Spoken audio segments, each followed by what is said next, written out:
Quick trivia question. So out of every market that I tracked this month in the greater Seattle area, which included 15 cities and counties, which one do you think is taking the longest to sell a home right now? It's not Bellevue, not some sleepy corner of Snohomish County.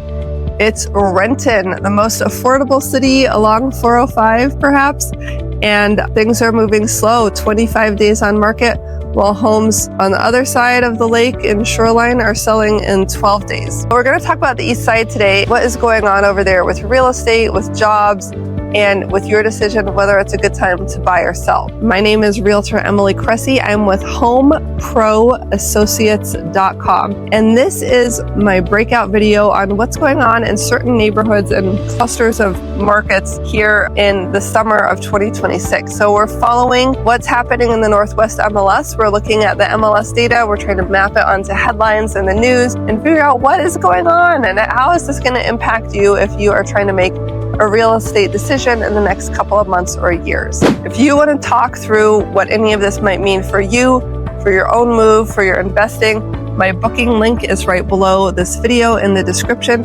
So let's go through what you need to think about as you consider, your plans for the future. Okay, let's start with price, because on paper, the East Side looks split down the middle. Bellevue's median price is down 3.6% from a year ago. Kirkland's is down about 4%. Renton's is down 8%, which is the biggest one. But of course, they're not the strongest market of our little crown jewels over there. And then there's Redmond, which is breaking the curve, up 11.3% on median home prices, which is the strongest gain of anywhere that I'm tracking right now. And Redmond, I really had to think about it and kind of dig in because I wasn't quite sure what was going on there. So let's look at that together and see if we can figure it out together. If you have your own theory, I would love to hear it in the comments. So please tell me what you're seeing if you live on the East Side in terms of buying and selling property. What I'm seeing, the Northwest MLS shares these statistics. I'm looking at July data, and it's showing that Redmond's median home price is up 11%, which sounds great, but closed sales in Redmond are down almost 29% over the same period. So my read is that Redmond maybe has more new construction hitting the market that is costing a premium, and it's just outpacing Bellevue and Kirkland for those types of projects.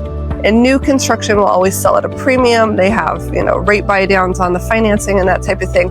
And that could be pulling the median home prices up, even while the actual pace of sales slows down right along with the rest of the market.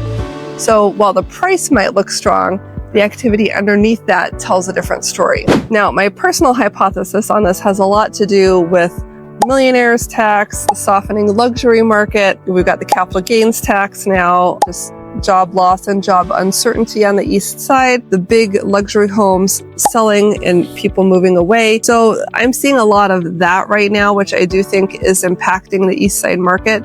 But again, I'd love to know your hypothesis. I talked a lot about it on my big market update video for the month, so feel free to click and view on that one.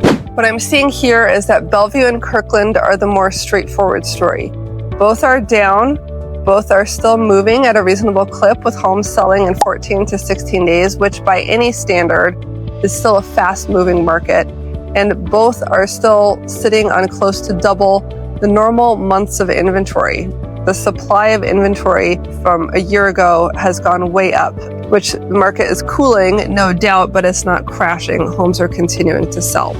We just have a lot of listings coming on board. Back in Renton, this is the number that surprised me the most in the whole data set. Renton's price is down almost 8%, which fits the East Side cooling story, but 25 median days on the market is the slowest of anywhere that I track. I think people maybe were moving there for affordability purposes when the market was stronger, but now they don't have to move there, so they're choosing other markets. Renton is definitely the more affordable end of where you can buy along 405, and usually you'd expect the cheaper option to move faster when buyers are being careful with their money and there's a strong, people want an affordable home, but instead it's the slowest. So my guess is that Renton's buyer pool is, leaning more on financing. Interest rates are up right now. They're not using cash or stock compensation windfalls like the rest of the East Side. And again, when affordability is coming down off, across the board, it's not people's first choice. Maybe those people can now afford a home in Shoreline or somewhere else that they'd prefer to be a little bit more. But if you have been eyeing Renton and you do think about living there because it's the kind of affordable version of the East Side, then this data may be great news for you right now. You have a slower pace and softening pricing, which means you have more room to negotiate than you would get in Bellevue or Kirkland. This type of thing could be your window. People are nervous to buy. You can get great deals. So let's recap. You've got Bellevue out. Median home price at $1.48 million, down 3.6%, selling in 16 days on market. Kirkland, $1.34 million, which is down 3.9%, selling at 14 days on market. Redmond, a little higher, $1.36 million, up 11.3%, but closed sales are down almost 29% beneath that.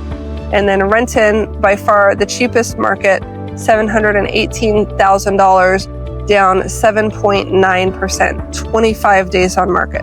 The slowest, softest market of anything that I'm mentioning here in this video, just for a little contrast, right? So if you're buying on the East Side, going further away from town, and especially going south, you're going to have more negotiating power, more buying power.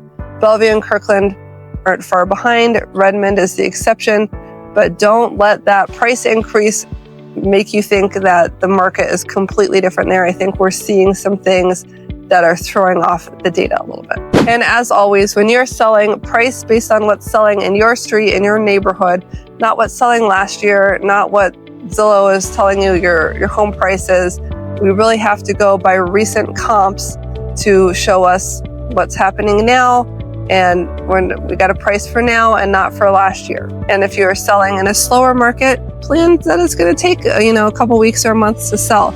Of course, you want to track your showings and your activity so that you're not having unrealistic expectations that it's going to sell for a crazy price. You should be getting showings, you should be getting offers within a month in any of these places. If you'd like to talk through your specific situation, again, my booking link is right below this video. Please feel free to schedule a call, and otherwise subscribe, because we're going to keep tracking these markets and we'll see how these trends continue to impact you and where you live. I'm Emily Cressey, and I'll see you on the next video.